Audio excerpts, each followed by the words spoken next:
Does your ambition inspire others? Let's rap about it. This is Bars at Work, where leadership and personal development meets hip hop. So much good stuff here. Why don't we keep it going? Let's go. Ambition lacks spark, you like Kane, I stay high. But I ain't talking about some sparks that put a flame in the sky. I'm talking about the Ambition lacks spark. You're like Kane, I stay high. Talk about ambition.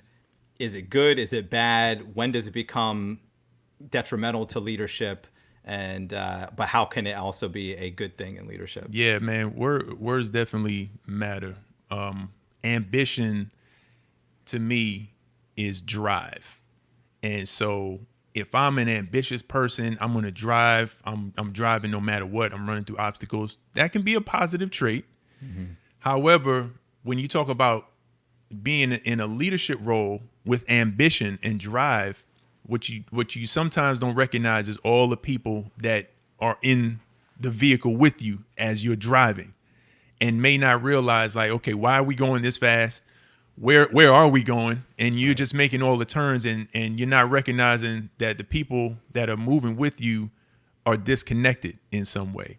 So when it comes to leadership, I think people need to make the transition into, rather than just being driven, you need to recognize the purpose and the call behind whatever it is that you're trying to achieve. So it's like a paradigm shift from pushing towards something rather than now I'm being pulled and drawn towards something. And when I'm drawn towards something, the intensity at which I move or the way in which I move is a little bit different, because now I'm a little bit more aware of what's at stake, rather than if I'm just driving and I'm pressing, I'm singular focused and I could miss a lot of things. So I think it's a good trait to be ambitious in the sense of wanting to drive forward. But I think the pace and mindset that you have as a leader, you have to take note of, because there's people that's going with you. Yeah. So taking note and being aware of those things and all the things that we've talked about so far, how challenging is this for leaders to be that aware, to understand all the nuances of how they're showing up? This is why leadership continues to be a gap in organizations, because developing these skills is not something you could just find in a classroom.